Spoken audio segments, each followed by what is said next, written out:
My son signed documents about my death and received $2 million in insurance.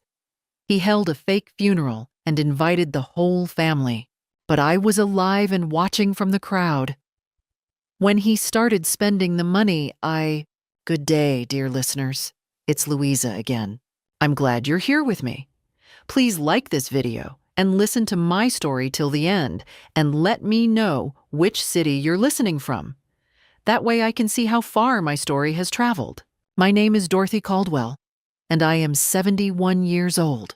I spent 40 years teaching high school English in Columbus, Ohio, and I like to think that all those years of reading made me a decent judge of character.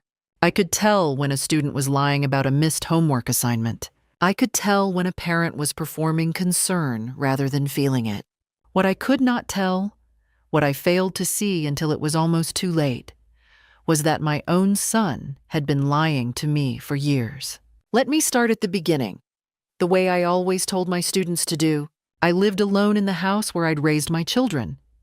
A white 2-story colonial on Maple Creek Road, with a front porch I'd repainted 3 times, and a garden that took more of my energy every season, but that I refused to give up. My husband, Gerald, died of a heart attack 9 years ago. After that, the house felt very large and very quiet. My daughter, Patricia, lives in Portland with her husband and calls me every Sunday without fail. My son, Marcus, lives 30 minutes away in Westerville. He visited less and less after Gerald died, and when he did come, he always seemed to be looking past me. At the bookshelves, at the walls, at the property itself. I didn't read into it back then. I told myself he was busy. He had a landscaping business, a mortgage, 2 kids from his first marriage.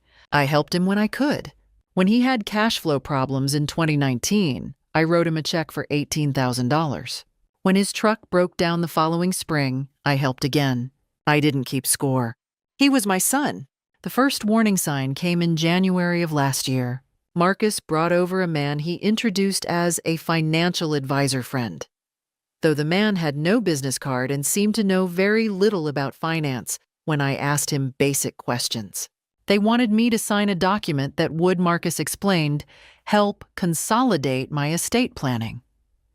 I told them I already had a will drawn up by my attorney, Howard Briggs, and that I had no interest in changing it. Marcus laughed it off. The friend left early. But Marcus lingered, and before he left, he said something that stayed with me. Mom, have you thought about what happens to this house if something happens to you? It could get complicated. I thought about that sentence for days. In March, I noticed Marcus had begun asking detailed questions about my health insurance. Not in a caring way, in an inventorying way. He asked whether my Medicare covered long-term care, whether I had supplemental coverage, and, almost casually, whether I still carried the life insurance policy Gerald had set up decades ago. I did. $2 million, a policy Gerald had paid into, faithfully, for 30 years. I told Marcus it was handled and changed the subject. That night, I called Patricia and described the conversation. She said I was probably overthinking it. I wanted to believe her. By April, I had started paying attention, in earnest. A neighbor, Ruth Holloway, who walks her retriever past my house every morning, mentioned that she'd seen Marcus pulling into the driveway one Tuesday when she knew I was at my church group. He hadn't called me. He hadn't mentioned it. When I asked him about it, he said he'd just been in the neighborhood and thought he'd stop by, but I wasn't home. Something in his voice was too smooth, too prepared. In May, Howard Briggs called me. Someone had requested a copy of my life insurance policy documentation from his office, claiming to be acting on my behalf. I had authorized no such request. Howard had refused, but the call shook me. And then came the morning that I think about every day since. It was a Saturday in late June. I had driven to visit an old colleague in Grandview, a trip I'd mentioned to Marcus the week before, which I realize now was a mistake. On my way back, I took a different route on a whim, cutting through a neighborhood I used to know. I saw cars parked outside the Riverside Chapel, a funeral home I recognized from other services over the years. I almost kept driving, but something made me stop. The chapel's outdoor signage board listed services for the day. One read, Caldwell, 11 a.m. I sat in my car for a long moment. Then I parked 2 streets away, put on the plain gray coat I keep in the back seat, and walked to the chapel. The lobby held perhaps 30 people. I recognized faces: Gerald's old brother from Cincinnati, my neighbor Ruth, 2 women from my church, Marcus's ex-wife, Sandra. Marcus stood near the entrance in a black suit, accepting embraces, his face arranged in grief. There was a framed photograph of me on an easel by the chapel doors. I was attending my own funeral, and no one knew I was alive. I stood near the back wall, and I did not move for a very long time. I watched Marcus shake hands with Gerald's brother, Raymond, a quiet man, hard of hearing, who had driven 4 hours from Cincinnati because someone had called to tell him his sister-in-law had passed. I watched Ruth Holloway dab her eyes with a folded tissue. I watched Sandra, Marcus's ex-wife, comfort one of Marcus's grown daughters, Kayla, who was genuinely crying. Kayla didn't know. That much was plain on her face. The grief there was real, and it nearly broke me. I left before the service began. I walked back to my car, sat behind the wheel, and could not drive for 20 minutes. My hands were shaking too badly. What does a person feel when they discover their own child has staged their death? I have been asked that since, and I never find a clean answer. There was fear, immediate and physical, like cold water through the chest. There was disbelief, even standing there as a witness, even with the evidence directly in front of me. And then, beneath both of those things, something harder, a grief I had not expected. Not for myself, but for the version of Marcus I thought I knew. The boy who used to fall asleep in the back seat of the station wagon on long drives. The teenager who called me from college when he was homesick, even though he was too proud to say that's what it was. That person, I understood now, had been gone for some time. I had simply refused to see it. I drove home. I did not call Patricia. Not yet. I sat in my kitchen with a cup of tea I forgot to drink, and I tried to think clearly. The immediate questions were practical. What exactly had Marcus done, and how far had he gone? To stage a funeral required, at minimum, a death certificate, a forged death certificate, and to collect on a life insurance policy required submitting that certificate to the insurer. Had he already filed a claim? Had money already changed hands? $2 million. I kept returning to that number. The policy was through Hartford Life, a company Gerald had chosen specifically because he trusted their underwriting process. I remembered Gerald explaining it to me years ago, that large claims were always reviewed carefully, that fraud was taken seriously, and yet Marcus had apparently taken that risk. He had done it anyway, which told me something important about how desperate, or how certain of success, he was. I thought about what I should do. My first instinct was to call Howard Briggs, my attorney, but it was a Saturday evening, and I needed to be careful. If Marcus had gone to these lengths, he'd planned this thoroughly. He would have thought about what I might do if I found out. He would have considered the possibility, however unlikely he believed it, that something might go wrong. What did he expect me to do if I discovered the funeral? Run to him, hysterical? That would have given him the opportunity to control the story. He could have said it was a mistake, a misunderstanding, some terrible administrative error. He was my son. Who would believe me over him? I needed evidence before I moved. I needed to act methodically, not emotionally. 40 years of teaching had given me at least that much. The first thing I did was go to my filing cabinet in the study, the old green metal one Gerald had kept since the 80s, and I pulled out every document related to the life insurance policy, the policy number, the insurer's contact information, the named beneficiaries. Marcus was listed as primary beneficiary. Patricia was secondary. Gerald had set it up that way, and I had never updated it. I photographed every page with my phone. The second thing I did was write down, in sequence, every strange event I could remember from the past 6 months. Marcus's visit to the financial advisor, the questions about my insurance, the unauthorized request to Howard's office, Ruth's mention of Marcus at my house when I was gone. I wrote until my hand ached, and then I read it back, and it was worse on paper than it had been in my head. The third thing I did, and this required the most courage, was call Hartford Life's fraud reporting line. A recorded message told me to call back during business hours. I left my name and policy number and said I had reason to believe a fraudulent claim had been filed against my policy and that I was the named insured and was very much alive. I hung up and felt the weight of what I had just set in motion. There was no going back from that call. Whatever came next would be real. Legally, financially, and inside my family. Marcus would face consequences I could not protect him from. He had made certain of that. I went to bed, but I didn't sleep. By morning, I had the outline of a plan. I would not confront Marcus directly. I would not tip him off.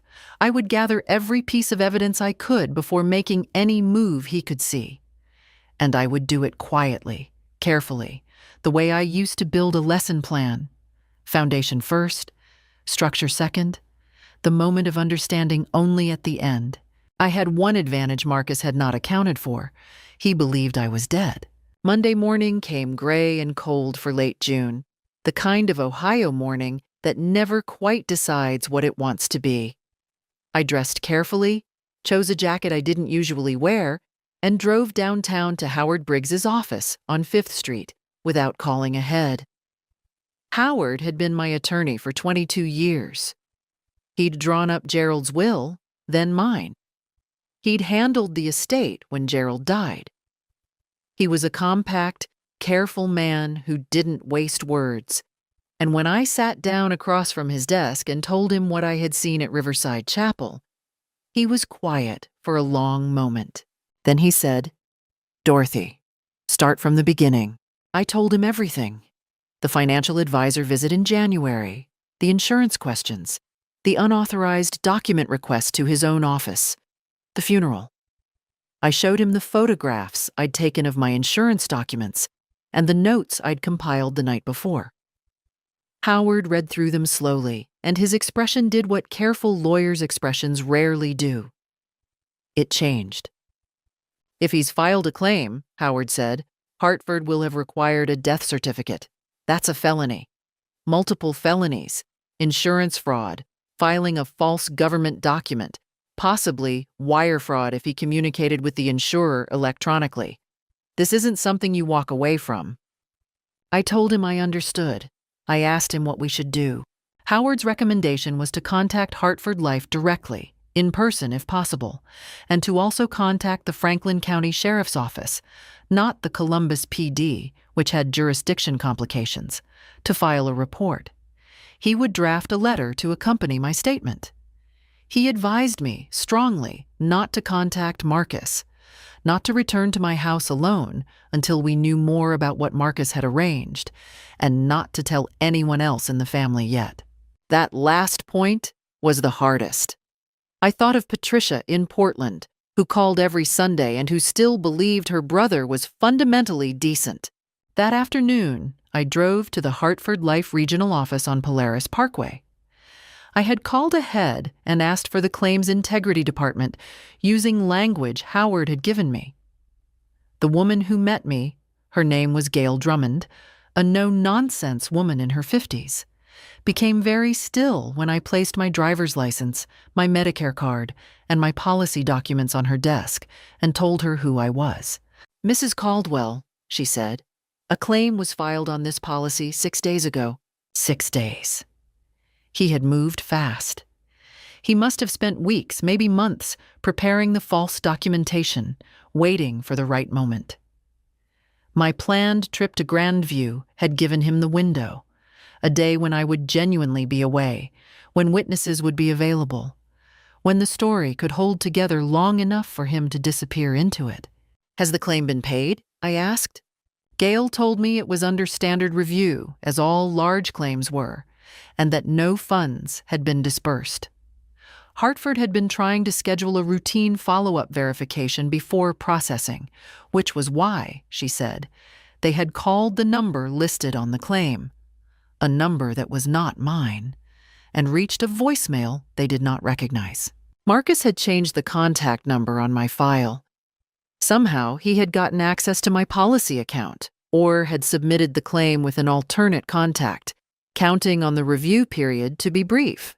Gail excused herself and returned with a supervisor, a man named Kevin Park, who asked me to wait while he made calls. Howard had told me to expect this. The insurer would need to verify my identity thoroughly before doing anything else. I provided every document I had. I submitted to a recorded interview. It took nearly 3 hours. When Kevin Park returned for the last time, he told me that the claim had been placed on immediate hold and that they were referring the matter to their Special Investigations Unit as well as notifying law enforcement. They gave me a case number. They asked me to avoid any contact with Marcus Caldwell, as it could complicate the investigation. I drove back to Howard's office. He had already been in contact with a detective at the Franklin County Sheriff's Office. My official statement was scheduled for the following morning. Sitting in Howard's waiting room, I thought about Marcus. Was he already spending the money in his mind? Already planning what he'd do with $2 million? Had he told anyone? A girlfriend? A business partner? I thought about the landscaping business, which I knew had struggled. I thought about the way he'd looked at my house as if calculating its value. The point of no return had passed the moment I walked into Gail Drummond's office and laid my driver's license on her desk. What had been a private horror was now an official matter, a case number, a file, a process that moved on its own and that I could not stop even if I wanted to. I didn't want to stop it. That was the thing I discovered about myself that afternoon. I was 69. No, 71. I keep misremembering my own age. Maybe that's allowed after all of this. And I had spent my whole life believing that family deserved forbearance, that love required patience with flaws, that a mother's job was to maintain a door that stayed open. But Marcus hadn't made a mistake. He hadn't lost his temper or made a poor decision out of desperation. He had planned, systematically, over months, to erase me, to take my death and wear it like a business opportunity. I could forgive a great deal. I could not forgive that. The statement I gave to Detective Anita Reeves at the Franklin County Sheriff's Office took most of Wednesday morning. Reeves was a methodical woman who asked every question twice in different ways, not because she doubted me, but because her job required exactness. I appreciated that. I answered everything, showed her everything, and at the end, she told me, carefully, without making promises, that the evidence I had provided, combined with Hartford's preliminary findings, was substantial. The death certificate, she said, was filed with the Ohio Department of Health. We're already pulling that. She paused. Whoever prepared this document had either access to official forms or a very good printer and too much time. We see this. It's rarer than you'd think, but we see it. I asked her what Marcus was likely facing if the investigation confirmed what we believed. She didn't answer directly, but she gave me the charge categories in a general way.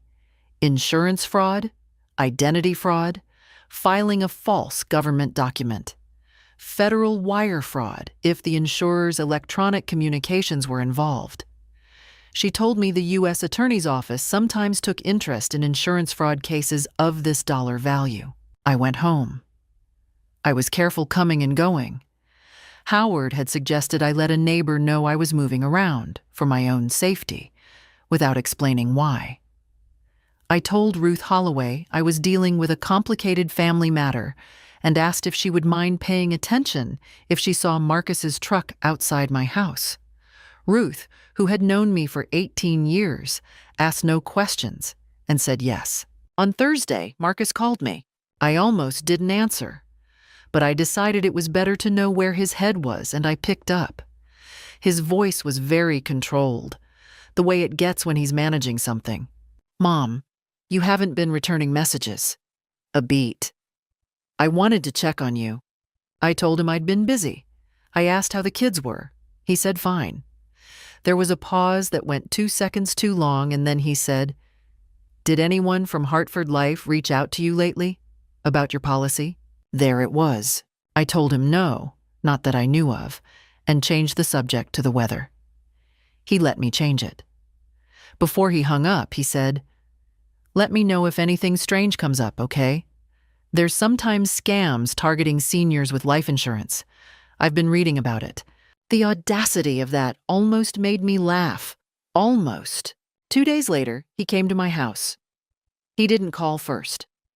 I heard his truck in the driveway and watched him from the upstairs window before deciding to answer the door. He looked tired. He looked like someone who has been running calculations and keeps arriving at a number he doesn't like. He came inside, sat down at my kitchen table, and looked at me for a long moment. Then he said, "Mom, is there something going on with the insurance company?" I said I didn't know what he meant. His jaw tightened. He leaned forward. "Someone contacted them, said there was fraud.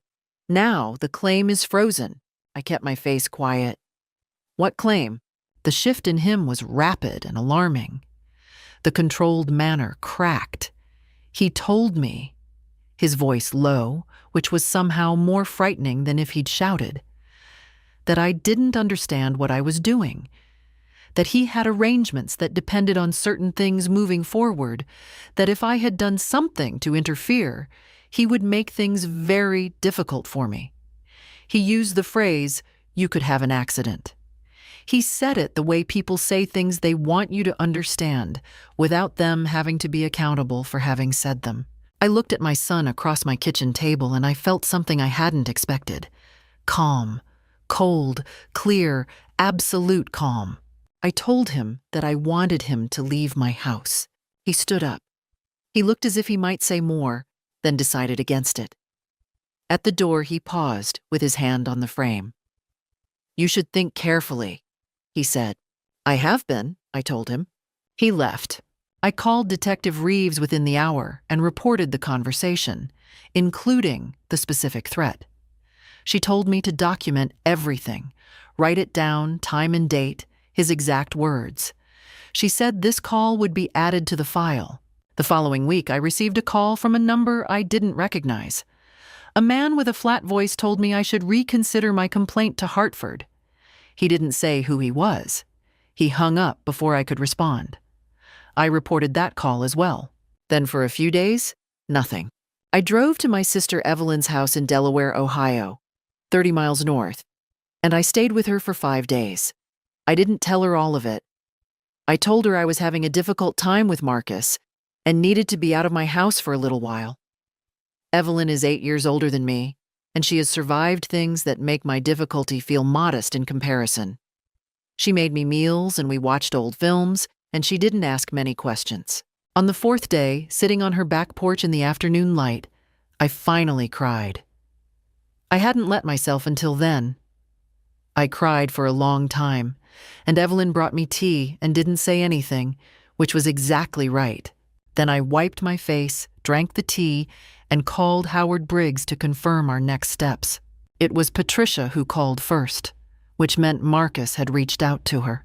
I had been back home for 3 days, moving carefully, telling no one more than they needed to know, when my daughter called on a Thursday afternoon. Her voice had the particular quality of someone trying to sound neutral and not quite managing it. "Marcus called me," she said. "He said you've been having some kind of dispute with him, something about his insurance business. He said, "You're making accusations." I asked her what accusations he had named specifically. She said he hadn't been specific. He'd said I was confused, that I'd been under a lot of stress, that he was worried about me.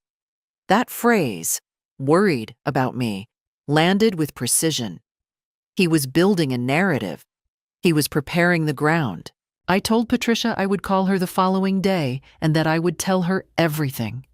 She deserved the truth, and I was ready to give it to her. But I needed to be the one to tell it, in my own words, without the distortions he was already installing in her. When I called her the next morning, I told her the full story from the chapel through the meeting with Detective Reeves. I sent her photographs of the documents. I gave her Howard Briggs's number so she could call him and verify that I was not confused, not under any kind of mental impairment, not telling a story built out of grief or aging or any of the things Marcus was implying. Patricia was silent for almost a full minute after I finished. Then she said very quietly, "Mom, what do you need me to do?"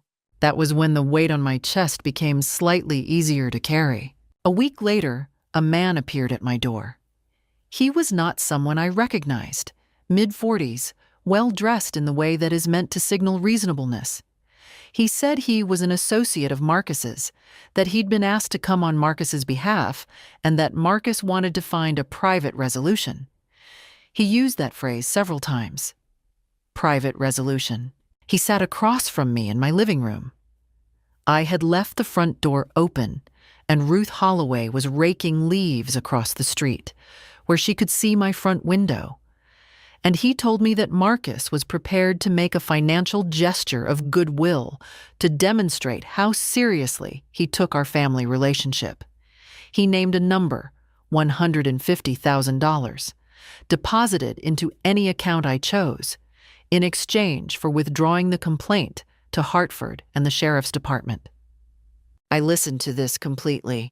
Then I asked him, carefully, whether he understood that the investigation was no longer solely in my hands, that Hartford Life had referred the matter to their Special Investigations Unit independently, that the Sheriff's Office was conducting its own process, and that withdrawing my personal statement would not stop either of those proceedings. He blinked. It was a small blink, but I had taught English for 40 years, and I could read a face. He said Marcus had believed the whole matter could be settled quietly if I was willing to cooperate. I told him I was not willing to cooperate, and I asked him to leave. He left. I watched him from the window until he drove away. Then I called Howard and told him about the visit, including the offered amount. Howard told me that offering a bribe to withdraw a fraud complaint was itself a criminal act, and that I should write down every detail while it was fresh. I did. In the following days, things came toward me from unexpected directions. My church group, St. Andrew's, where I had attended for over 20 years, heard through Ruth that I was going through something difficult. The pastor, James Ellison, called and offered to meet. He didn't press for details. He just said the congregation was there if I needed anything. My former teaching colleague Marjorie, who had been with me at Columbus East High for 15 years, brought dinner to my house one evening without announcement. She sat at my table, and I found myself telling her more than I'd intended. She listened without interrupting, which was unusual for Marjorie. When I finished, she said simply, "You're doing the right thing. Don't let anyone tell you otherwise." And then Patricia flew in from Portland. She arrived on a Tuesday evening with a carry-on bag and her particular determination that I recognized from childhood, that she'd inherited from Gerald and never quite lost. She didn't treat me as a victim. She treated me as a person who needed practical support, which was exactly what I needed. "Tell me what Howard needs from us," she said, "and let's get it done. There are people who step forward when it costs something to do so. In this period, I discovered who those people were, and I found there were more of them than I had believed. Marcus, as far as I could tell, was watching, waiting to see whether the offer of money had moved me, or whether his narrative about my confusion had taken hold. It had done neither. I had cold clarity where I think he expected grief or doubt. I didn't know then how much that would matter in what was coming. He came on a Sunday, which felt deliberate. Sunday had always been family day in our house. The day Gerald grilled in the backyard, the day the children's friends spilled through the front door, the day that meant, in the accumulated grammar of our shared life, that things were all right. Marcus would have known that. He had grown up in that grammar. He brought Kayla. That was the part I hadn't expected. Kayla, his daughter, my granddaughter, who had been crying genuinely at the chapel, didn't know she was being used. She was 24 years old, and she believed her father when he told her that there had been a terrible misunderstanding, that he was trying to repair things, that she might help soften the room by being there. Patricia was upstairs. She had flown back to Portland the week before, but had come back when I told her there were signs Marcus was planning a visit. I had texted her when I saw his truck in the driveway, and she came quietly to the top of the stairs, where she could hear everything. I let them in because of Kayla. We sat in the living room. Marcus had composed himself into something I recognized as his performance of decency. Careful posture, measured tone, the slight furrow in the brow that he deployed when he wanted to seem troubled rather than calculating. He began by saying how much he'd been struggling. He said he'd made mistakes. He said the past months had put him under unbearable pressure. The business, his finances, his sense that he had let the family down. He did not say what the mistakes were. He said he wanted to put all of it behind us. He said the family needed to stay together, especially after everything we'd lost since Gerald died. He invoked your father's name, and I saw Kayla nod softly beside him, her hands folded in her lap. Then he said, "Mom, you know how this looks to the outside world? A mother reporting her own son to the police. Howard Briggs feeding you information. You're 71 years old. People are going to say things about your state of mind, and I won't be able to protect you from that." There it was. It was not said as a threat. It was said as concern, which made it more effective and more dishonest. He was telling me, if you continue, I will argue you are incompetent. I will make your age and your grief and your solitude into evidence against you. I kept my hands still in my lap. And the insurance company, he continued, will tie this up for years. You know how these processes work. Howard will bill you. It will drag on. Is that really what you want for whatever time you have left? Whatever time you have left. He said that. Kayla looked slightly uncomfortable at that phrase. She glanced at him, then back at me, and I could see she was beginning to sense something she hadn't understood when she walked in. I looked at Marcus for a long moment. Then I said, evenly, "Marcus, I gave my statement to the sheriff's office. I gave it to Hartford Life. Those processes are ongoing and are not within my power to stop, nor would I stop them if I could. If you came here hoping otherwise, I want to be honest with you so you don't leave with the wrong impression." The performance dropped. Not entirely. Not all at once. But the careful arrangement of his face shifted. The concern became something harder and colder. He told me I was making an enormous mistake. He told me I didn't understand what I was starting. He said there were people involved in this situation beyond just him, and that those people had less patience than he did, and that I should be thinking about that. "What people?" I asked. He stood up. He straightened his jacket. "We're done here," he said. He put his hand briefly on Kayla's shoulder, and she rose automatically, the way children do when parents signal it is time to go. At the door, she turned back and looked at me, and her expression was confused and young and hurting, and I wanted badly to speak to her. But this was not the moment. Not yet. The door closed. I sat still for a moment. Patricia came downstairs. She had heard everything. "He recorded the conversation," she said. "I saw him put his phone on the armrest." I nodded. I know. I'd assumed he would. I had said nothing that couldn't bear the light. What I hadn't expected was the fear that came after they left. Not the immediate, clean fear of danger, but the slower kind. The fear that he was right about some of it. That there were people beyond him in this. That I didn't know the shape of everything I was standing against. That 71 years old is a number people use against you, and that Marcus knew exactly how to use it. I sat with that fear. I let it fill the room. And then I thought about the chapel. The photograph on the easel. Ruth dabbing her eyes. Kayla crying for a grandmother she thought was gone. The fear didn't leave, but it changed into something I could use. I picked up my phone and called Detective Reeves. The meeting was Detective Reeves's idea. She called it a voluntary interview and extended the invitation to Marcus through formal channels.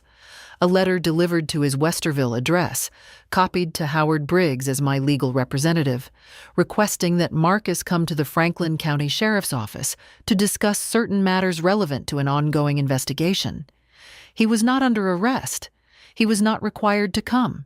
He could bring an attorney. He came without one. I learned later that Howard had expected this. He thinks he can still talk his way through it, Howard told me the morning of the meeting. He doesn't know what they have. I was not in the interview room. I waited in a separate space with Howard and with Gail Drummond from Hartford Life, who had come with Kevin Park, and a woman from their SIU whose name I never caught. Quiet, watchful, with a notepad she barely used. Detective Reeves had arranged for me to observe through a one-way window, which I hadn't known was something that happened outside of television. It happened. Marcus entered the interview room at 10:15 in the morning. He was dressed well again, the same performance of reasonableness he'd brought to my living room. He shook hands with Detective Reeves. He sat down calmly. He put his phone on the table, face down. Reeves opened with bureaucratic questions. Name, address, relationship to Dorothy Caldwell. Business address. Marcus answered all of it easily, leaning slightly back in his chair, the posture of a man who believes he understands the room he is in. Then Reeves placed a document on the table. A copy of the death certificate filed with the Ohio Department of Health. Mr. Caldwell, have you seen this document before? He looked at it. Something changed in his face. Very small, like a hairline crack in plaster. That's my mother's death certificate. Your mother passed away, according to this filing, on June 21st of this year. Yes, and you were present at her memorial service on June 28th at Riverside Chapel. Yes, and you filed a claim with Hartford Life Insurance on June 23rd, citing this death certificate. A pause. My mother had a policy. After her death, I filed the necessary claim, yes. Reeves looked at him for a moment without expression. Then she said, Mr. Caldwell, your mother is alive. She gave a statement to this office on July 2nd. She met with Hartford Life on July 1st. She is sitting in this building right now. Whatever Marcus had prepared for, whatever version of this conversation he had rehearsed, it was not this. The composure failed. Not loudly. He didn't shout. He went very still, and in that stillness I could see, through the window, the rapid adjustments happening behind his eyes. That's not possible, he said. She provided her driver's license, Medicare card, Social Security documentation, and original policy documents.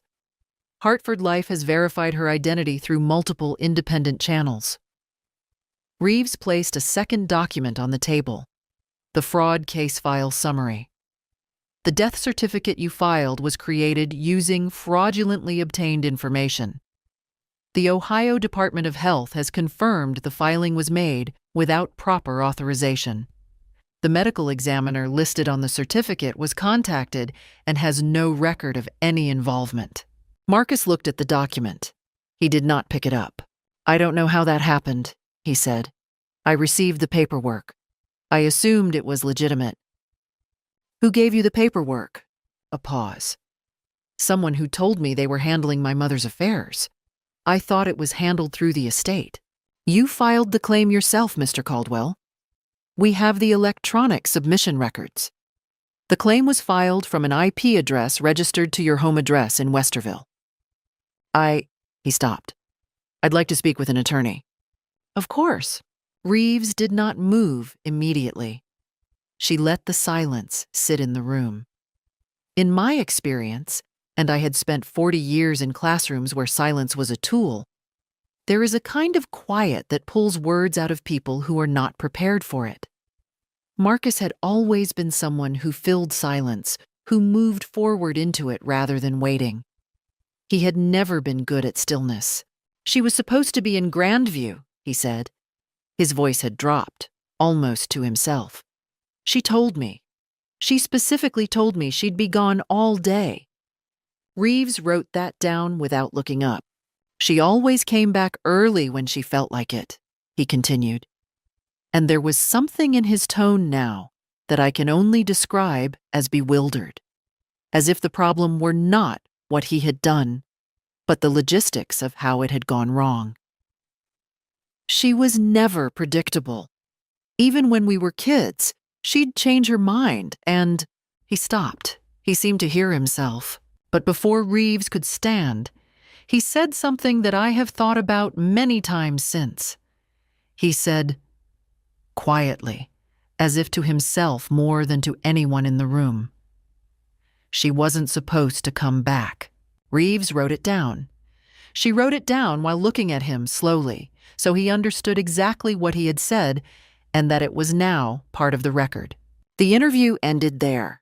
In the hallway outside, Gail Drummond from Hartford stood beside me and said nothing for a moment.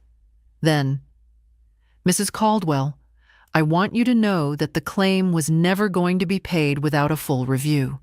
We would have caught it. I thanked her. I believed her, more or less. But I also knew that systems catch things when they work correctly, and that Marcus had been counting on the cracks. Howard took my arm gently as we walked to the exit. Outside, the parking lot was ordinary. Parked cars, a gray sky, a sparrow on a concrete divider. The world had not changed its face to mark the occasion. I stood there for a moment in that ordinary parking lot, and I thought about every morning I had driven past Maple Creek Road without understanding what was being planned inside my own family. I thought about the photograph on the easel. I thought about the 14 months of preparation, the careful, patient, deliberate construction of my erasure. And I felt no satisfaction, exactly. What I felt was closer to the sensation of setting down something heavy that you have been carrying so long you forgot you were carrying it, but I had. Something had resolved in me, clean and permanent, like a bone that heals stronger at the break. Marcus was arrested 11 days after the interview. The charges were read to me by Howard over the phone, and I wrote them down in my notebook. The same one I had started the night after the chapel. Insurance fraud in the first degree, identity fraud, filing a false government document, and federal wire fraud, which the U.S. Attorney's Office had indeed joined, given the size of the claim and the use of electronic communications. The federal involvement made it more serious than Marcus had likely anticipated when he assumed this would be over quickly. The accomplice was a man named Derek Foss. He had worked in medical records administration at a hospital Marcus had done landscaping for over 2 years. Foss had accessed document templates and assisted Marcus in constructing the false death certificate, a decision that ended his career and his freedom simultaneously. Foss negotiated a cooperation agreement with the federal prosecutor, which is how the full scope of Marcus's planning became part of the record. What I learned from the documents Howard shared with me, carefully, selectively, as he thought I needed to know, was that Marcus had been planning this for 14 months. He had researched insurance fraud cases. He had calculated the policy value against his business debts, which were significant. He had chosen the timing based on my announced trip to Grandview. He had recruited Foss after establishing that Foss had financial problems of his own. He had found a funeral home director, not Riverside Chapel, but a man who had since moved to another state, willing to prepare signage and a guest book for a private memorial service that guests would be told was genuine. Every piece of it was calculated. Every piece of it was deliberate. Patricia, who had stayed with me for most of this period, sat at my kitchen table when Howard called with the arrest news and watched my face as I listened. When I hung up, she asked how I was, and I told her honestly. I felt nothing dramatic. No surge of relief, no collapse of grief. Something quieter, more like the way the body feels when a low-grade fever finally breaks. A return to ordinary temperature. I want to be honest about something, because this story deserves honesty. There were nights in those 11 days between the interview and the arrest when I nearly called Marcus, not to stop anything, not to offer forgiveness I didn't yet have, but simply because he was my son and I had raised him, and some part of me, the part that remembered the boy in the back seat of the station wagon, wanted to hear his voice and understand how he had arrived at this. How a person travels the distance from being someone's child to planning their erasure. Was there a single moment? A door he walked through and couldn't find his way back from? I will never have the answer to that question, and I have had to make a kind of peace with not knowing.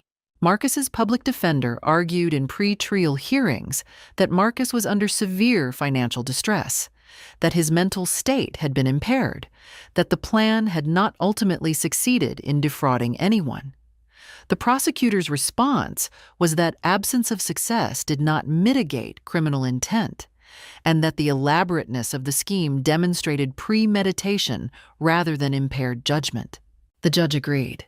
Marcus pled guilty to 3 of the 5 charges, negotiating a reduction in exchange for the plea and his cooperation, identifying other people Foss may have worked with in prior incidents. His sentencing hearing was scheduled for November. Howard asked if I wanted to submit a victim impact statement. I had spent 2 weeks writing and rewriting it, and I am not ashamed to say that early drafts contained things that were more about my grief than about the law. One version ran to 6 pages. One version said things I am glad no court ever read. The version I finally submitted was short. It said that Marcus had deliberately planned to profit from my death at a time when I was alive, that this had caused me to fear for my physical safety, that it had disrupted my ability to trust the members of my own family, and that I trusted the court to weigh these facts appropriately. I did not ask for mercy. I did not ask for severity. I trusted the court to do what courts exist to do. On the morning of sentencing, I sat in my kitchen with coffee and waited for Howard's call. I had decided not to attend the hearing itself. Some people find presence at such moments necessary, a closing of the circle. I found I did not need to see the room. I had seen enough rooms. What I needed was to be in my own home, in my own kitchen, drinking coffee from the mug Patricia had brought me from Portland, while the process completed itself. Marcus received 4 years in federal prison and 3 years of supervised release. Foss received 2 years and a permanent bar from medical records work of any kind. The funeral home coordinator, tracked down in Tennessee, faced separate state charges. Howard called at 11:40 in the morning. He read the sentence. He asked how I was. I told him I was fine, and it was true. And I thanked him for 22 years of being the kind of attorney who shows up when it matters. Patricia and I walked out of Howard's office that afternoon into a November sky that was clear and very cold. She took my arm. "How do you feel?" she asked. The same question she'd asked the morning of the arrest. "Like I can go home," I said. And that was exactly true. The house on Maple Creek Road looked different in December than it ever had before. Not because anything had changed in it. The porch was the same, the garden was cut back for winter, the green filing cabinet still stood in the study. But the way I moved through it had changed. I no longer walked through rooms checking over my shoulder. I no longer woke at 3 in the morning, rehearsing what I would say to an attorney or a detective. The silence of the house, which had felt threatening through those months, became simply silence again. The ordinary quiet of a winter evening, a lamp on, a book open in my lap. I updated my will. Howard drew up new documents that named Patricia as sole primary beneficiary and added a charitable bequest to the Columbus Public Library system, which had been something I'd intended for years and kept not getting to. I changed the beneficiary on the Hartford life policy as well. That took one phone call and 20 minutes, which felt almost insultingly simple given what had happened. I also changed my door locks. Not out of ongoing fear, but because it seemed like the right acknowledgement of everything, a practical, quiet statement that the house was mine, and its boundaries were mine to set.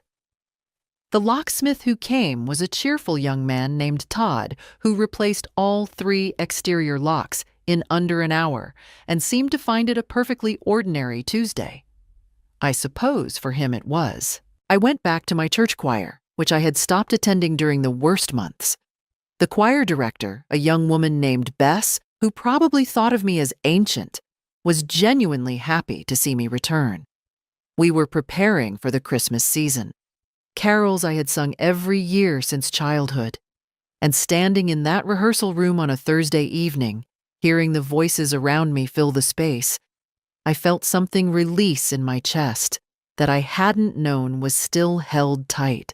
Ruth Holloway stopped by one afternoon with a plate of Christmas cookies and stayed for 2 hours. We talked about things that had nothing to do with any of this. Her retriever's bad hip, the new restaurant on Henderson Road, whether the city would finally repave our street in the spring. I cannot explain precisely why that conversation mattered so much to me. It was the ordinariness of it. The proof that ordinary life was still there, waiting, exactly as I'd left it. Patricia came for Christmas. She brought her husband David, who had always been a decent and uncomplicated man, and we had a real Christmas for the first time in years.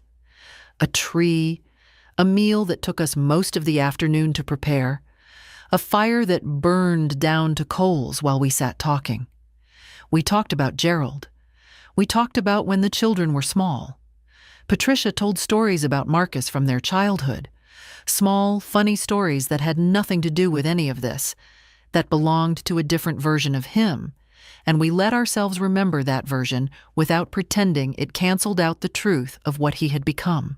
We even talked about Marcus and what he had done, carefully and not for long, acknowledging what he had been and what he had done, and the space that leaves in a family. There is no clean way to describe what it is to have a child do what Marcus did. You do not stop loving them exactly, but the love becomes a different thing. The way a piece of furniture that was broken and repaired is still the piece of furniture, but different. You know where the break was. It is always there. Marcus served his sentence at a federal correctional institution in Michigan. I received one letter from him, 8 months after sentencing, written in his careful handwriting on lined paper. It was 3 paragraphs long. The first paragraph described the facility. The second said he was sorry. The third asked whether I would consider writing back. I read it 4 times. I put it in the green filing cabinet in the study. I have not yet written back, and I do not know whether I will. That decision belongs to a future version of me that I haven't yet become, and I am trying to be patient with her. The landscaping business had dissolved before the sentencing. Debts called in, equipment repossessed, the 2 part-time employees long since gone. His daughters, Kayla and Brittany, maintained a complicated and intermittent contact with him that was their own business, and not mine, to manage. Kayla called me in January, about 6 weeks after sentencing. The call was difficult and cautious and full of silences. I told her I loved her. She said she knew. She asked if she could come visit in the spring. I said yes. Derek Foss was released early from his federal sentence due to his cooperation agreement, but his career was finished. His wife left him. He moved to somewhere in Indiana, working a retail job, which I know only because Howard mentioned it in passing. I hold no particular feeling toward Foss except a distant and abstract sorrow for how efficiently one decision can dismantle a life. The man who visited my house with the offer of $150,000, Marcus's associate, was questioned by federal investigators as a potential co-conspirator. He was ultimately not charged. That remains the one loose end in this story that I continue to find unsatisfying. But I have learned over 71 years that not every loose end gets tied. Life is not built that way. In the spring, I started a journal. Not about any of this. A genuine journal about ordinary days, which I had always intended to keep and never had. The dogwood at the back of the garden bloomed earlier than it had in years. I planted tomatoes. I had Ruth and her husband over for dinner, and we stayed at the table until well past 9, which I hadn't done in a long time. I drove to Portland to see Patricia in June, the anniversary, almost to the day, of the chapel. Standing in her front yard in Oregon, watching her daughters play in the grass while David grilled in the back, I thought about the photograph on the easel outside Riverside Chapel. The photograph of me. I had asked Howard what had happened to it. He didn't know. I like to think it was returned. I like to think it found its way back to me. That image of my own face. Serious, a little tired, taken at Christmas a few years ago. And that it sits somewhere quiet. Evidence that I was here. I was here. I am still here. And that turned out to be enough. I used to tell my students, a story is only useful if it teaches you something you can carry. Here is what I carry. Love is not the same thing as permission. A child, a friend, anyone, does not get to treat your life as a resource because they are close to you. Closeness is not entitlement. Act on what you know, not on what you wish were true. I saw the signs. I almost excused them. What would you have done? At the chapel, looking at your own photograph. Would you have stayed silent? Tell me in the comments, and thank you, truly, for listening.